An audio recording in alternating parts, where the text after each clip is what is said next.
Wingfield. I am the Supervisor of Corporate Communications at Southwest Power Pool. SPP is a grid operator headquartered in Little Rock, Arkansas. We're responsible for balancing electric supply and demand for a 14-state region in the central U.S. We don't directly serve homes and businesses, but we operate at the wholesale level. We oversee the operation of the bulk transmission system on behalf of our member utilities, and they in turn operate the distribution networks that supply power to more than 17 million people in our footprint. In just a moment, I'll provide a recap of the operational events that our region has experienced over the last several days and SPP's role in responding to them. And you'll also hear this afternoon from SPP's President and Chief Executive Officer, Barbara Sugg, our Executive Vice President and Chief Operating Officer, Lanny Nickel, and our Senior Vice President of Government Affairs and Public Relations, Mike Ross. We will be leaving time at the end for questions after each of their statements. And just a quick note of housekeeping, you'll be able to ask questions in the WebEx chat window. We'll do our best to monitor that. And you can also virtually raise your hand to join a queue from which we'll call on as many of you as we have time to address. And I'll repeat these instructions when it's time for questions, but to raise your hand, you need to open the participant window in your WebEx screen. That's at the bottom. There's a button at the bottom right corner of your screen. And then once that's open, in the window that you see, look for a small hand icon in the bottom corner of the participant menu. And then when you're finished, once we have addressed your questions, I'll just ask that you lower your hand in the same way. And then one final housekeeping note before we get started, this event is being recorded, and we'll provide a link to the recording to everyone who is in participation. You're free to use that video in your recording. So with that, I'm going to turn things over to Southwest Power Pool President and Chief Executive Officer Barbara Sugg for some opening remarks. Barbara. Thanks, Derek. I appreciate the invitation to be here today. I do want to reiterate a few things that Derek said in his opening remarks. We are like the air traffic controller for the electric power grid, and we do operate across 14 states. We work hand in hand with the local electric companies and the energy suppliers throughout our entire 14-state region, and also working with our neighboring regions to manage the grid around the clock. We don't own the generators or the power lines, as Derek mentioned. Honestly, our primary responsibility is to make sure that electricity is delivered to the member utilities in the most affordable way possible. And then those utilities then deliver the power to their customers. During a storm like this one, our job is to make sure that the region's electric grid is managed reliably. The decision to reduce load, even just a single megawatt, is a decision that we never take lightly. Fortunately, our geographic diversity helps us to spread those types of necessary outages across a 14-state area so that no one area takes the brunt of the outage situation. And our local utilities then utilize their plans that they have in place for issuing rolling outages within their areas. So, we simply have to continuously balance power supply and demand. And we also have to keep the transmission infrastructure operating within the safe limits that it's designed for to prevent uncontrolled and cascading outages from occurring, which would be much, much more devastating than anything that we've seen this week.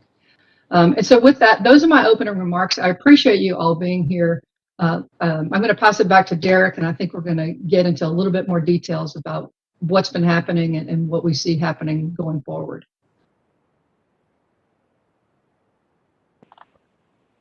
Thank you, Barbara. So I just want to take a moment to walk through the timeline of events that have occurred over the last several days, just to frame the rest of the conversation. So this has been an unprecedented event for the SPP region. We actually began planning for this according to our forecasts several days ago, and the first sort of publicly visible step that we took was the declaration of conservative operations on February the 9th. Conservative operations, that's just our way to signal to our generator and transmission operators that conditions are going to exist that could stress the system, and so we and they should begin to operate the system more conservatively. And there's a number of things that we can do along those lines. So the next step that we took was the issuance of our first Energy Emergency Alert Level 1, which we did on Sunday, February the 14th at 5 a.m. There are 3 levels of Energy Emergency Alert that increase in severity. The first level just means that conditions exist that could lead to the exhaustion of our reserves. So we still have enough power. We're able to serve all load at that point. We have our full reserves, but we anticipate that we could have to dip into operating reserves. So again, that happened on Sunday, February the 14th at 5 a.m. And then just a little bit later that morning at 7:22 a.m. on Sunday, February the 14th, we issued an Energy Emergency Alert Level 2. And around that time, we also made our first public appeals. We worked through our member utilities and asked that they reach their end-use consumers and encourage people to begin conserving energy. I'll note, I mentioned that this was an unprecedented event. That marked the first time that SPP has ever had to declare public conservation, or that we have ever issued an Energy Emergency Alert Level 2. Then on Monday, February the 15th at 10:08 a.m., we issued, again, our very first Energy Emergency Alert Level 3. And that means that we are now operating under our minimum required reserves. At that point, we were still able to serve all load, but we were dipping into those reserves. And it was a short time later at 12:10 p.m. Central Time, at 10:08 a.m. that we first had to declare and work with our member utilities to call for controlled interruptions of service. So that was Monday, February 15th. We were able to restore all load 50 minutes later, though. And so we very shortly thereafter were able to get enough generation online to restore load. And by 2 p.m. that afternoon on February 15th, had backed down to an Energy Emergency Alert Level 2. The next step was earlier today, was the declaration of an Energy Emergency Alert Level 3 at 6:46 a.m. And then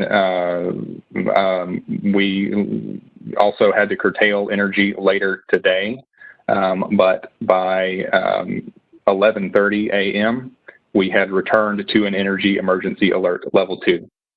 And then as of 12:31 p.m. Central Time today, we returned to an Energy Emergency Alert Level 1. So currently the SPP system, and that's a 14-state region in the central U.S., we are able to serve all the load on our system. We have enough generation online, and we are able to meet our reserve requirements.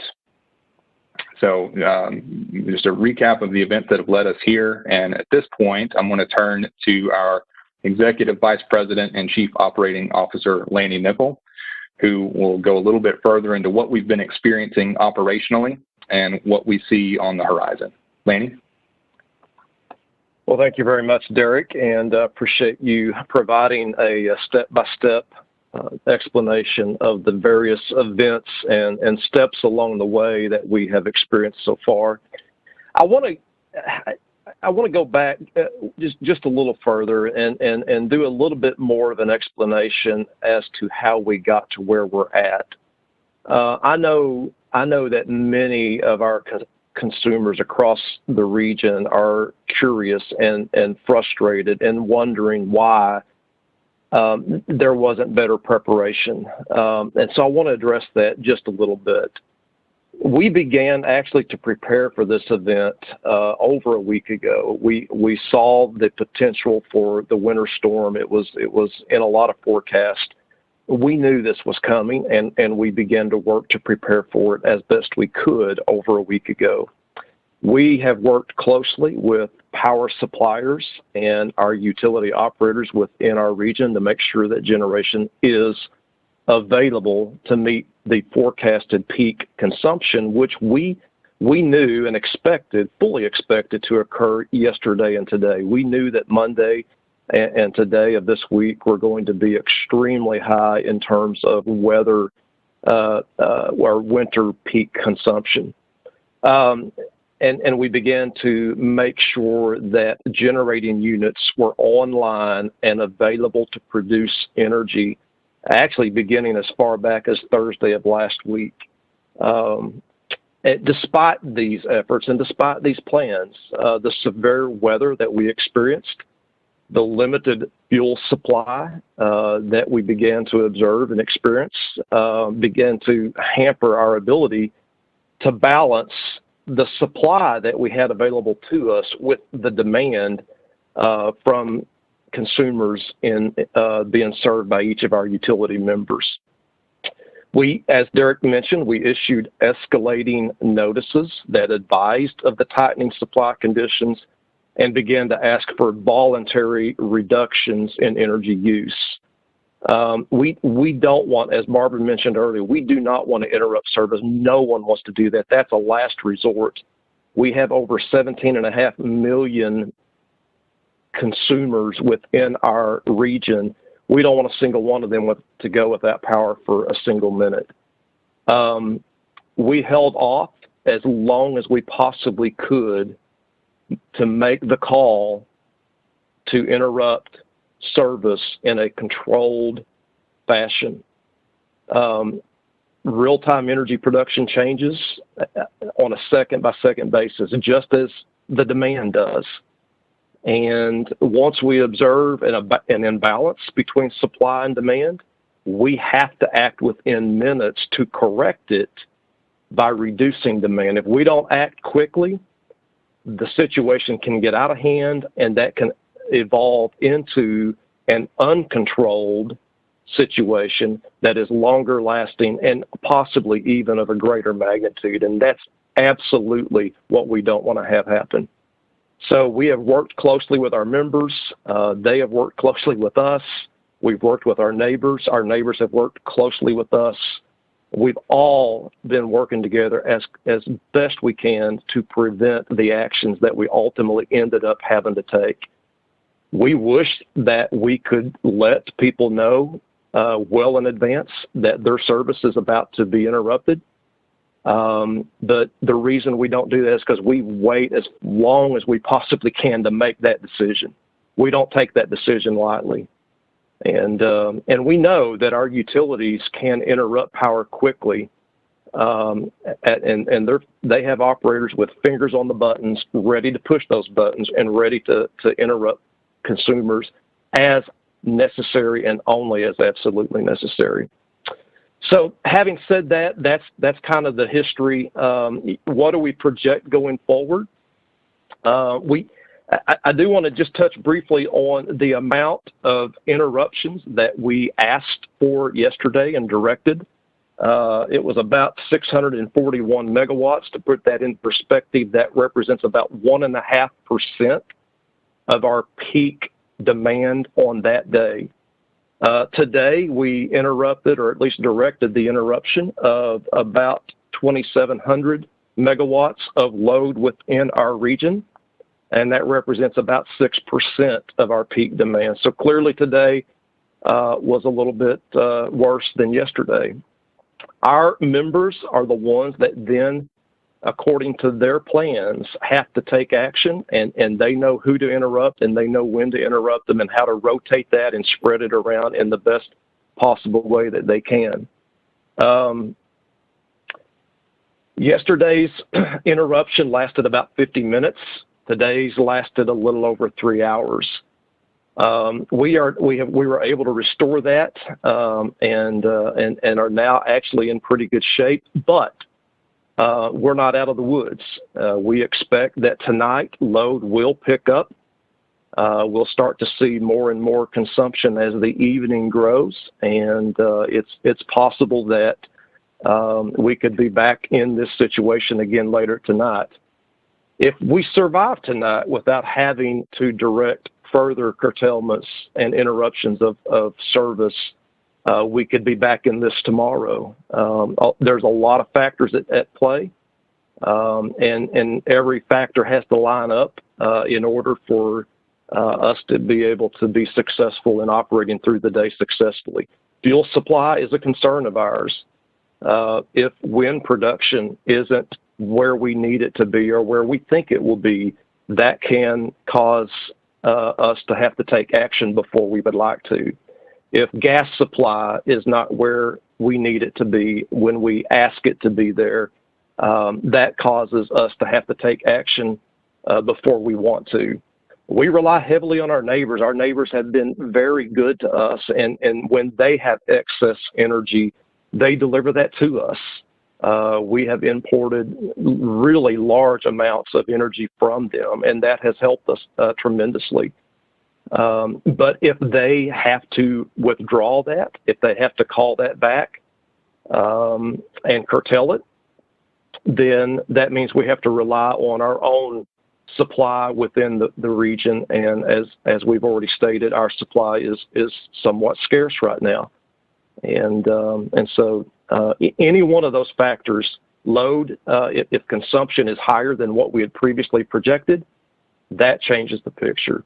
All of those factors are what we have to consider. And as I mentioned before, we don't want to have to interrupt load, and we will wait till the absolutely last minute possible while continuing to make sure we can keep the lights on in a reliable fashion and prevent the system from incurring cascading outages before we actually ask customers to interrupt. And so I think with that, we're going to be in this again tonight.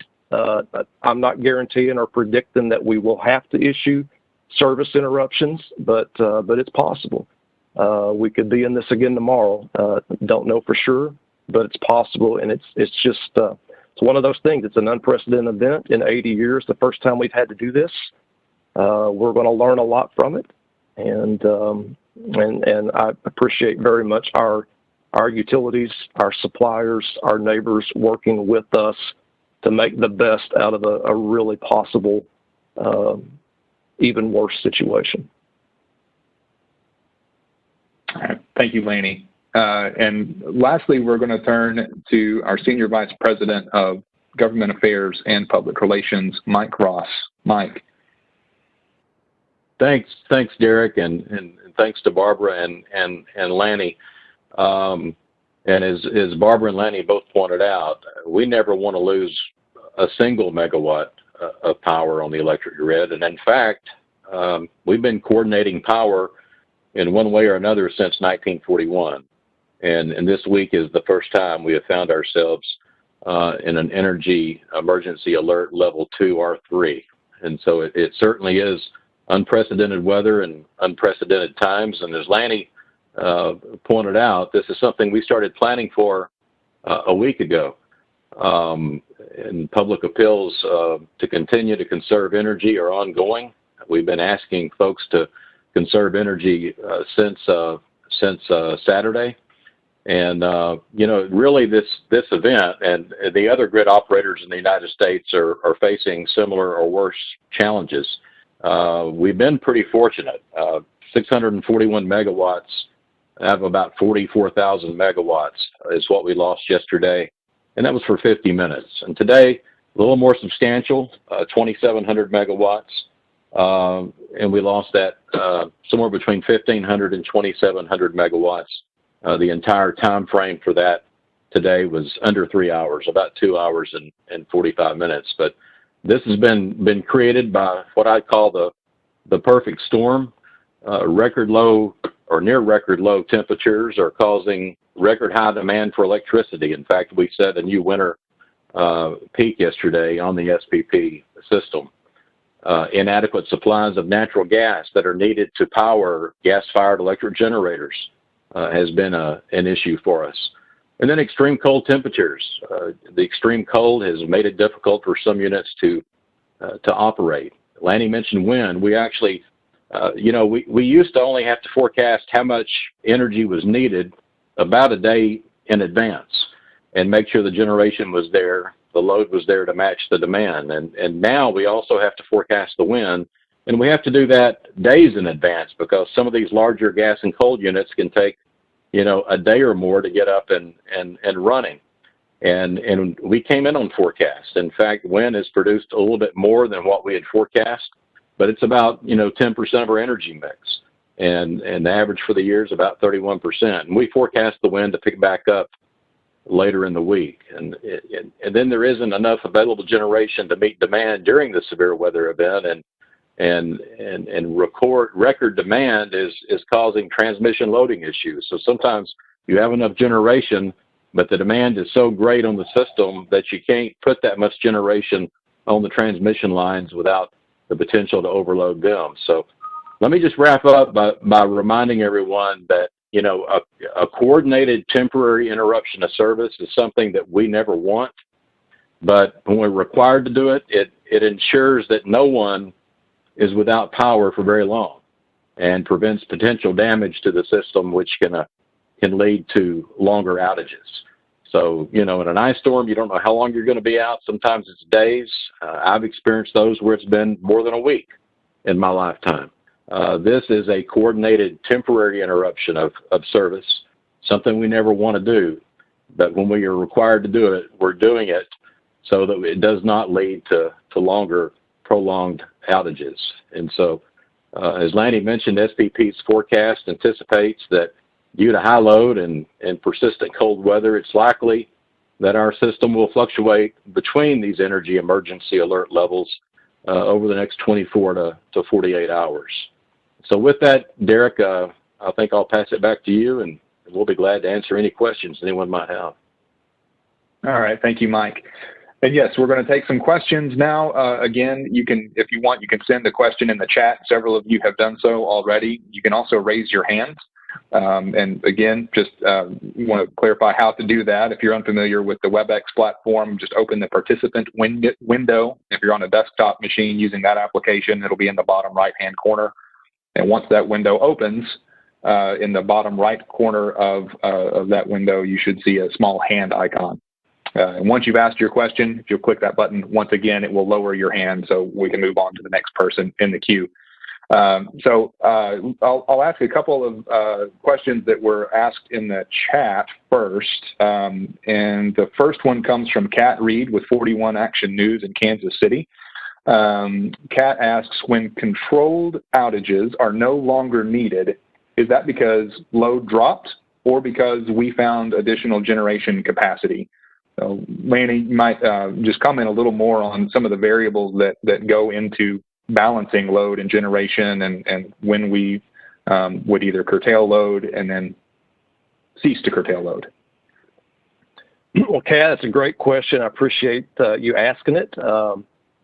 It normally is a combination of factors that can cause us to either have to go into the EEA3 and issue the directives to curtail load, and then vice versa to come out of it. And you mentioned two of them.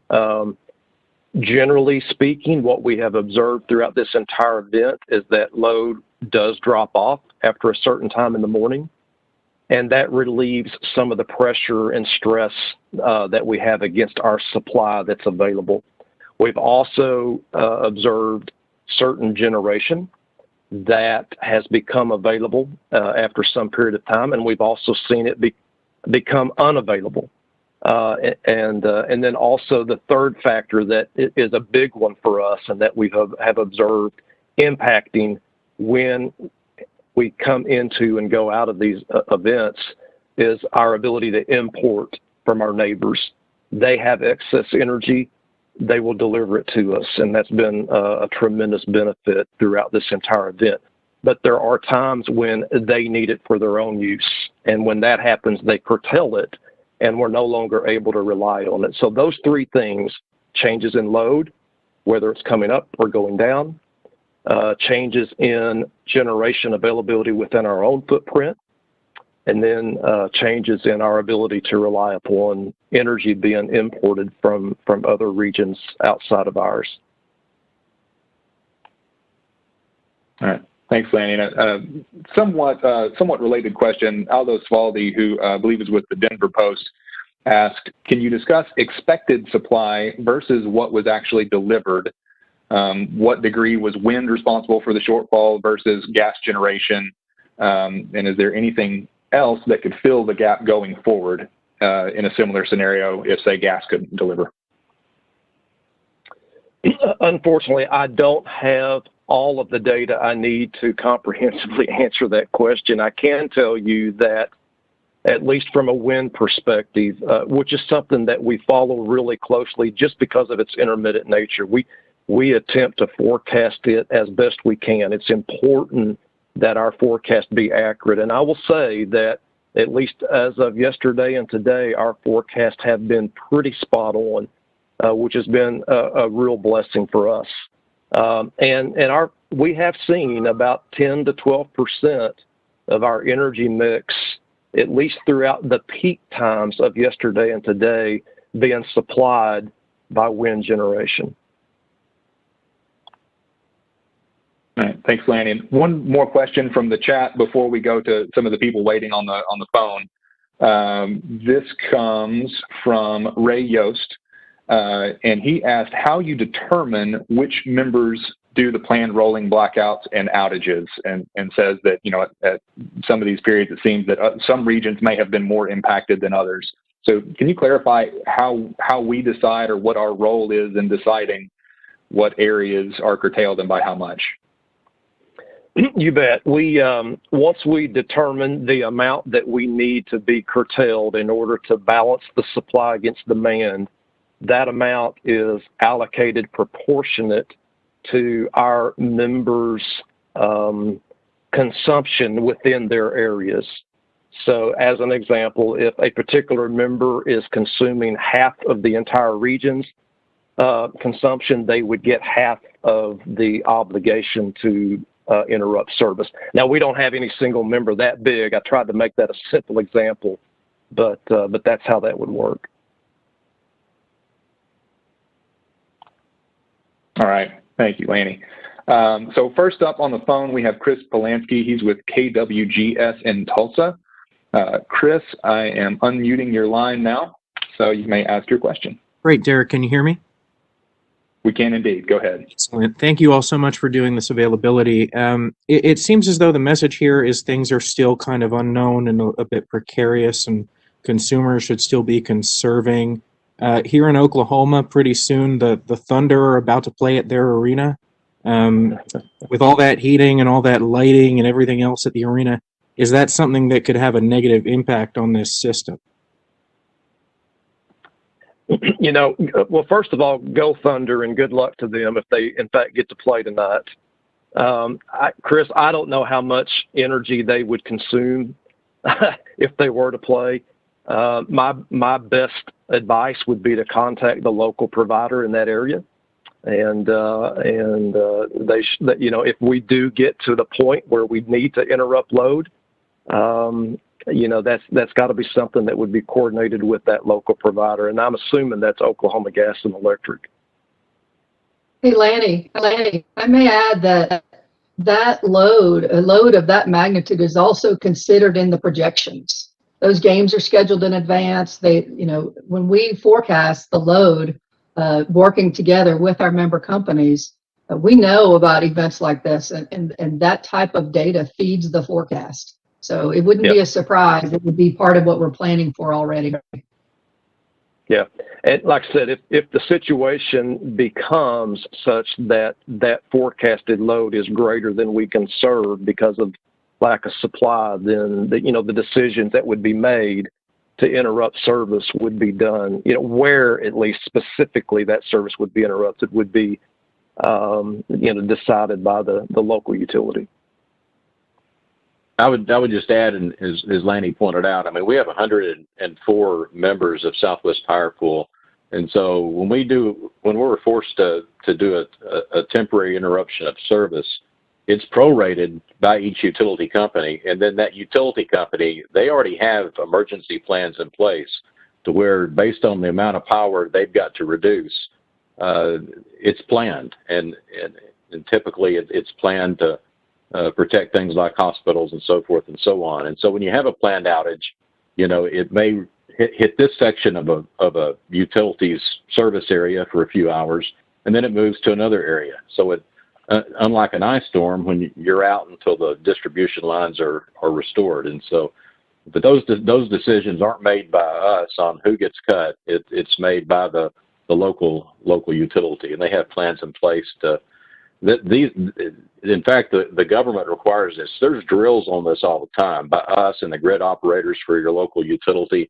Like we've said, this is the first time we've been in an EEA 2 or 3, and I'm real proud of the way our team and our operators and our member company operators have handled it, and that's because there's drills on this, and they practice this, and unfortunately this week we had to implement it. All right. Thank you, Chris, for the question. Next, we're going to go to Dylan Richards. Dylan, I believe, is with KOCO, the ABC affiliate in Oklahoma. Dylan, you can correct me if I've remembered that incorrectly, but I'm going to unmute your line now, and you're free to ask your question. No, that was right, Derek. Thank you. I have two, if that's okay with y'all. The first being, can you help folks understand who are going through service interruptions? What would happen if you all did not direct those types of service interruptions? What would happen to the grid and the power supply?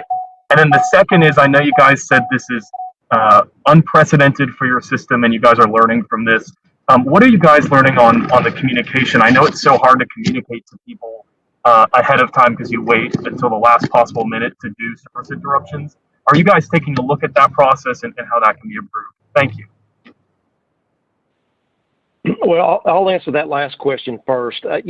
We will be looking at everything that we've done throughout this entire event and looking for opportunities to improve. Our members will be looking at that with us, and our regulators as well. And so there's no doubt that any time you do anything like this, there's going to be opportunities to improve, and we'll be looking into that.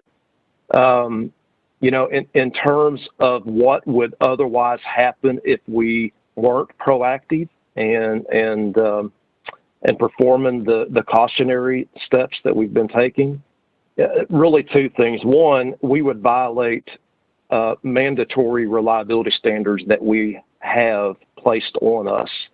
We're required to do this. Our federal government and the reliability organization that audits entities like us expect us to take these precautionary measures. We're required to do that. So, and we're subject to violations and penalties if we don't follow those standards. Secondly, it's hard to tell exactly what would happen because we do everything we can to prevent it. I can refer you to an event that occurred back in 2003 in the northeastern part of the United States. That was an uncontrolled event with cascading outages that affected millions of people for days and weeks. And I've seen various estimates of the cost of that event ranging anywhere from $6 to $10 billion. That's not something we want to see happen here. Thank you. I would also mention that we would love to be able to communicate sooner. But literally, these decisions are not made by our COO or CEO. It's our grid operators on the desk. They're following guidelines, regulations, and energy is moving almost at the speed of light. And these decisions are made as the decision needs to be made based on the guidelines Lanny referenced. And so it's not like, we're going to have to reduce power an hour from now or 10 hours from now. It literally is a decision that's made within minutes, if not seconds. And so we get the message out as quick as we can. But this is probably a good opportunity to point out we're still in the Energy Emergency Alert 1.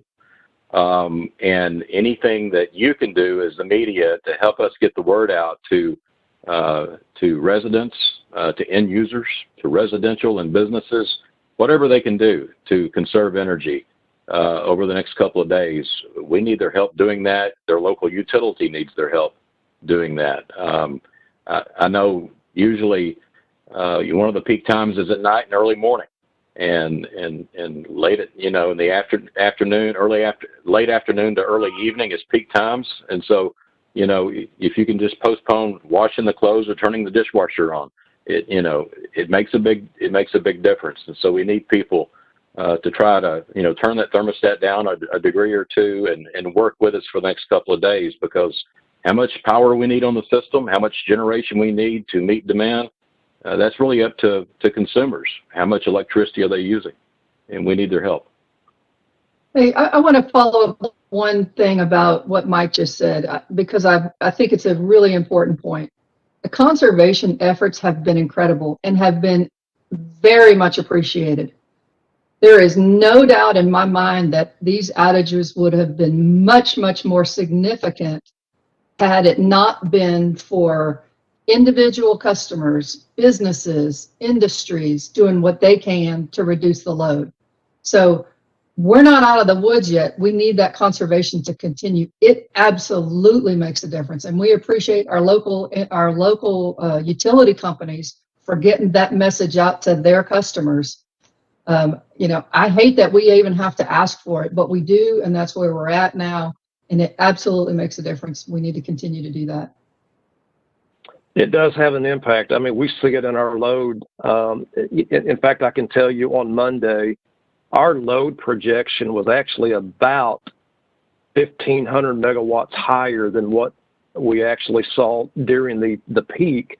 And we believe that's because, at least to some extent, because of the voluntary actions that were being taken in concert with the public appeals issued by our member utilities. So thank you for that. And 1,500 megawatts is a lot. I mean, that's several small towns combined together. That's how much energy was conserved and helped us to manage these outages and minimize the impact of what was happening. All right. Next, I'm going to turn to Shantae Lands. Shantae is with KTBS in Shreveport. Shantae, I'm going to unmute your line, and you may now ask your question. All right. Hi, guys. Thank you. So my question's similar to the question that was just asked, slightly more direct about the decision to do the rolling outages. Specifically, is there any way possible that this could be avoided? And it may be no, but I wanted to ask. The reason partially why I'm asking, there are residents, one in particular in Shreveport, who has COVID, and she lost power, and it made it a little bit more difficult for her. So I know everyone has their own issues, especially in this pandemic, but I would be remiss if I didn't ask on behalf of some of the people that have been reaching out to our station and I guess complaining and expressing their concerns over losing power. And I guess the second go round, it was for several hours. So my question is if this could possibly be avoided, and if so, is there an alternative? Shantae, I appreciate the question. I understand the frustration that you're hearing, and I'm sure several of our participants on the phone today have already heard as well. If we could have avoided it, we absolutely would have. And again, I do want to remind you that the first event yesterday lasted 50 minutes, and the event that we had today, where we asked for service interruptions in a controlled fashion, lasted about 3 hours and 21 minutes. Again, what we're trying to protect against is those events lasting much, much longer. And, what I can't tell you is exactly how each individual consumer and customer of our member utilities are going to be impacted by that. But what I can tell you is we do everything we can to avoid having to do it. And then when we do it, we want to minimize the amount of time possible that they would have to be exposed to some outage. We ask our neighbors to supply us energy. We reach out to all of our member utilities that have generation and ask them to bring it online. I mean, if it can run, it's going to run. And if it has supply of gas or wind or whatever fuel is needed, coal, if it's got that supply, we're going to tell it to run. And we'll take any and all action in order to prevent that last step from occurring, which is to ask for controlled interruptions of load. And thank you for that. And apologies if you guys already said this. How much longer do you think this will go on, just until the weather subsides, till the end of the week, just so that people know what to expect? Right now, we are thinking that we could very much be in and out of this kind of situation through tomorrow evening. So hopefully by Thursday, we can get out of this, and we feel a lot better about Friday. So we're looking at through the rest of the day and tomorrow where we have at least some risk of having to do the same thing, hopefully for a short period of time, but there's a chance. So by Thursday or Friday, the latest, it sounds like. Yes, ma'am. Okay. Thank you. Thank you, guys. Thank you, Shantae. I want to take one more from the phone for now, and then I want to get to a couple that have come through in the chat. I will just kind of pause for just a second to acknowledge that we have a lot of questions. I see a lot of you still with your hands raised. If we do not get to you, we'll be going through the chat transcript, and we'll do our best to follow up with you after the fact to answer any questions that did not get addressed. For those of you who were waiting in line and we didn't get to, if you'll follow up with us by email or phone call, saying we'll do our best to respond in as timely a manner as we can. For now, I'm going to turn to Kasia Mysek. Kasia, I'm going to unmute your line and you'll be free to ask your question. Go ahead. Hi, I have a two-part question. One, it was mentioned that fuel supply is still a concern, and specifically wind and gas. So I don't know if someone could comment on how much wind, gas, possibly coal, had tripped offline or come offline. And also, the second part was the supply from neighbors. How much power was SPP importing and from where? Kasia, at our peak import levels, we were seeing around 6,000 megawatts of energy being delivered to us from our neighbors. To put that in perspective, that's about 12, 13, 14% of what we needed at our peak consumption levels. I don't have specific amounts of the amount of outages. You know, one of the things that we will do after the fact is investigate and analyze all of the details of every single event that's occurred along the way. And we'll have more knowledge about that soon. I know that we have had some outages. Some of those outages were from coal generation whose coal froze up. Some of that was from gas, who just, sometimes the gas supply just wasn't there. Sometimes the transportation on the pipelines wasn't available. But I don't have specific amounts. It changed throughout the day, and we will have that at some point. But I know we saw outages, and we saw plants that were offline be able to come back online. So these are kind of normal things that our operators experience throughout the day, particularly in these kinds of events when just the extreme weather and temperatures have an impact on the ability of these generating plants to operate the way they normally would. Thank you.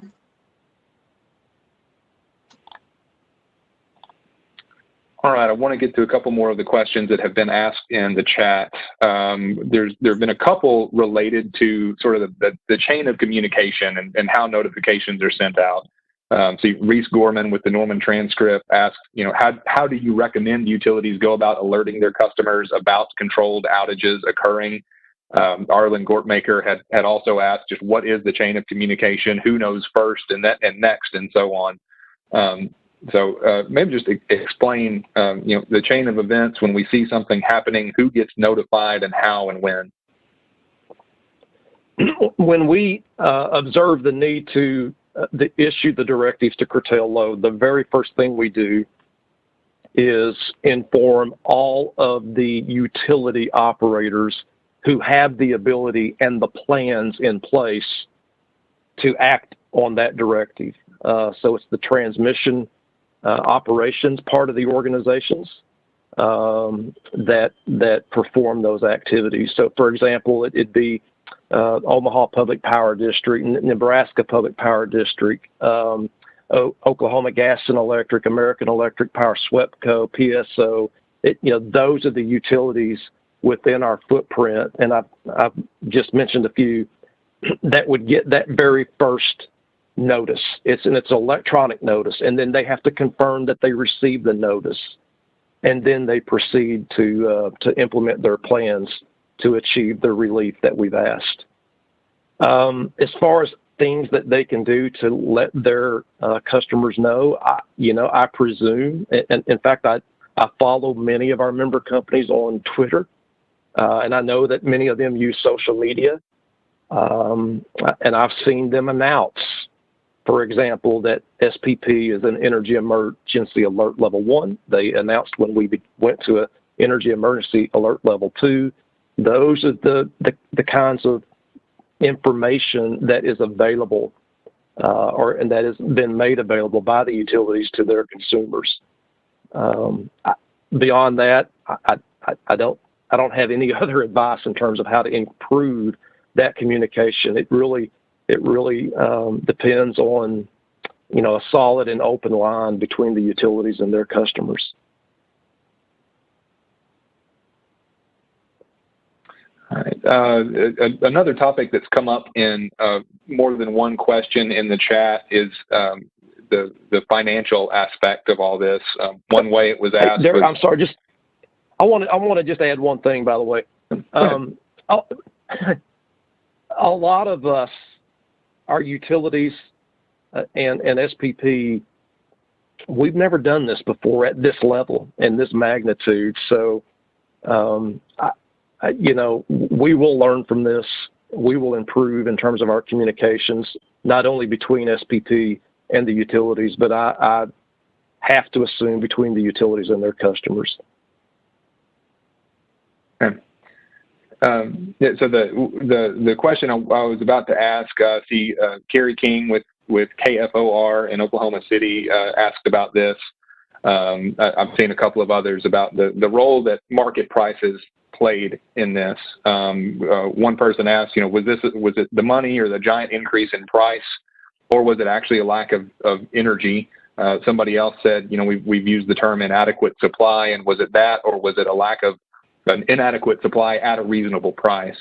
So how much of this was because the fuel just wasn't there, generation wasn't there, and how much was it because it was just very expensive? The short answer is I don't know. All I can tell you is I'll reflect on the conversations, the many conversations that I have had, that Barbara has had, and I know others within our operations staff have had with their members. Every time I talk to a member utility that had generation, they made it clear to me that this is about reliability. It's about keeping the lights on. They're going to do everything they can to make generation available, regardless of price. There will be analysis done, and there will be investigations, and that question will be more fully answered at some point in the future. But right now, I have to believe that if fuel's available, they used it, and they made the generation available. Okay. All right. One more from the chat. And this is just kind of a point of clarification that has to do with, we've referred to local utilities. Any more that you can say to clarify when we say a local utility, what does that mean to an end-use consumer, and how does that relate to the instructions or the announcements that they might be receiving from SPP? I think the simplest way I could answer that question is who sends you the bill? When you go to the mailbox and you get a bill from your utility, whoever it is that sends you that bill, that's who we're working with on our end. All right, I'm hoping we have time for one or two from the phone. I'm going to go next to Matt Flinner. I think Matt is with KMBC in Kansas City, if I have that correct. You can confirm, Matt. Unmuting your line now. You can go ahead. Hey, good afternoon, everybody. Thank you so much for doing this. This is super informative and helpful. We had a state representative in Kansas say yesterday we're putting too much reliance on sources that cannot meet our energy needs, especially in times like this.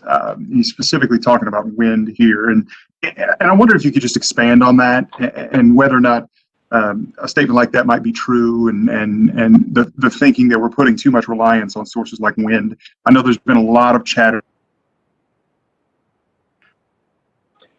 Matt, I think, I mean, for me at least, you cut out just a little here in bit. Our area.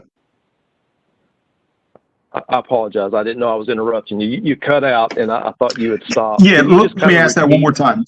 The statement that you were wanting me to opine on? Sure. I'm going to chime in. I'm also having a hard time hearing Matt, but he had sent something in the chat, so I'm going to read this and hope that it summarizes what he was asking now. What he had chatted to me and said, we had a state representative in Kansas say yesterday, quote, "We're putting too much reliance on sources that can't meet our energy needs, especially in times like these." End quote. But he clarified he's referring mainly to wind. So could anybody speak to this statement and whether we feel that's true? Let me just point out, just remind folks that we don't own the generation, and we don't determine what kind of generation is built. It's it's your local utility in conjunction with their state regulators and others that determine what kind of generation is built. Now, they are required to have us do a study on how that generation would reliably connect to the electric grid. But basically, we're fuel agnostic. We facilitate the wholesale electric market. We don't pick the winners and losers. The market does. And in fact, we have a very diverse fuel supply. About a third of our energy comes from wind, about a third comes from coal, and about a third comes from natural gas. I don't know if Lanny and Barbara want to add anything to that. Well, what I would say in response to what the senator said is that is a question that's going to be asked and hopefully answered in the future. We just have to keep in mind as we try to respond to those questions about certain fuels and the availability of generation that relies on those fuels and how much we should actually count on when we need it. And we have to understand that these events are very, very, very rare, and we have to be reasonable in terms of our expectations. But again, that is a question that will be asked and answered going forward. Once we get out of our current situation, which right now I can tell you our operators aren't thinking about that. Right now our operators are thinking about how to keep the lights on for the next 5 minutes.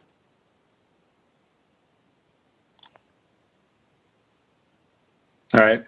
And Matt, I apologize that our audio connection got interrupted there. I hope that does address your question. And if we need any further clarification, you can chat or email me. We'll take one more question from the phone, and then there's another that has been mentioned several times. So we're going to end on one after that from the chat, and we'll do our best to follow up with everyone else offline. But for our last question from the phone, I'm going to turn to Adam Willis. Adam, I'm going to unmute your line, and if you wouldn't mind just clarifying what organization you're with. Go ahead. Sure. Appreciate you taking my question. Adam Willis, I'm with the Fargo Forum in North Dakota. My question is, our Governor Doug Burgum in North Dakota, put out a press release today saying that he was urging the Western Area Power Administration, WAPA, basically to give as much advance notice to residents as possible, given the complications going on and the short notice that's coming from SPP on these issues. I'm just curious if you can speak to whether that's possible right now, given the circumstances.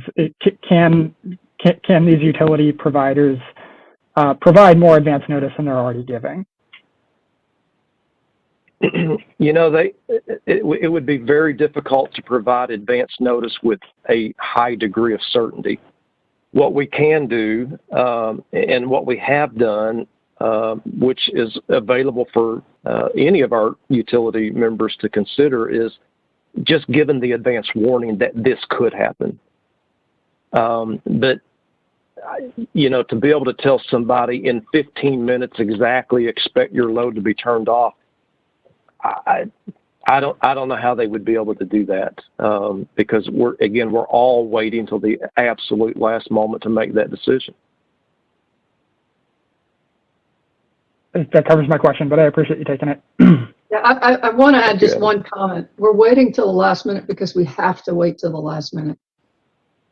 Okay, we don't want to cut people preemptively. If there's a way to avoid it, then we're going to avoid it. And there's a lot of moving parts, and it does change by the second. And we do have to make these decisions. That's why we have the energy alerts. So we have levels 1, 2, and 3. Once we get to level 3, ideally, everyone in the region knows we're at a level 3. And what level 3 means is if things continue to digress, we will have to issue blackouts, issue interruptions. And so, you know, I think that's probably the best those companies can do is, and as Lanny mentioned, we've seen quite a few of them that are posting those kinds of things on Twitter and, you know, issuing robocalls to their consumers and other things. So.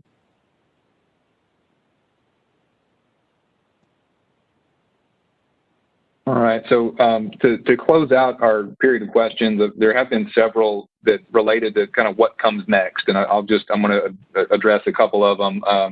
This is kind of a nice segue from where we've just been. Jasmine Putney, I know you sent a question citing comments by Nebraska's governor calling rotating outage unacceptable, just hinting that something would need to change. Peter Bear, I saw that you had asked in the chat, noting, you know, studies done by groups of experts, you know, years ago, saying that our industry should better prepare for these unexpected black swan events. And others of you have asked about, you know, what we anticipate going forward in terms of investigations and changes in policy and things like that. So just to any of you, Lanny, Mike, Barbara, any comments on what you think is next and what we'll do to try and prevent something like this from happening again or to mitigate the effects of another event?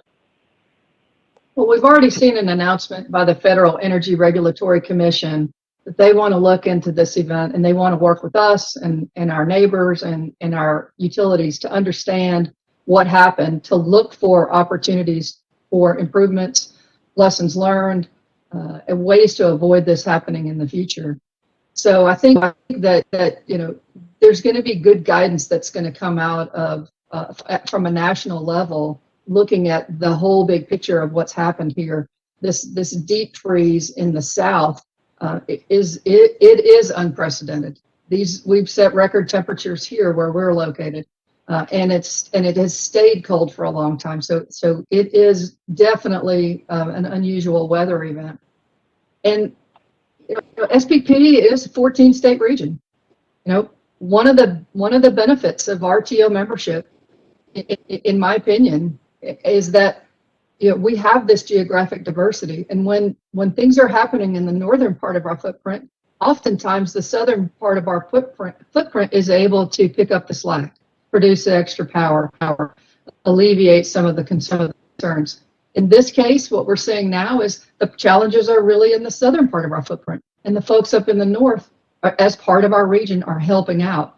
It's unfortunate. It is completely unfortunate that we have to issue a single outage, and that is the worst situation for us, short of cascading and uncontrollable outages happening. And we're benefited by the fact that it is spread across such a huge area that we don't have to take a city the size of Kansas City and black them out for 3 hours. We are able to spread that, everybody working together as part of one big team, and I think that's one of the benefits of regional organizations like SPP. and we're not going to do this alone. We are an organization. We're highly collaborative. We have very engaged members. One thing that our industry does well is it plans. It plans ahead and tries to protect against these kinds of more routine situations. I don't know that this is routine. One thing it does even better is it learns from events when these kinds of events happen. That's exactly what we saw after the 2003 blackout. We learned a lot, and there were changes made as a result of that, and there could be some changes made as a result of this. I will tell you that the industry as a whole plans generating resources and the amount of capacity needed in order to try to prevent no more than a 1 day in 10 years loss of load event. I think in SPP we've been pretty successful in that we've had 1 in 80. Don't want to underestimate this one. Don't want to trivialize it. It's just that these kinds of policy discussions will happen, and we'll have to consider whether or not we want to move away from what we have traditionally planned for, and how we've worked together to make these kinds of things to be non-events. You only hear about them when they're an event. You don't hear about them when we keep these from being events.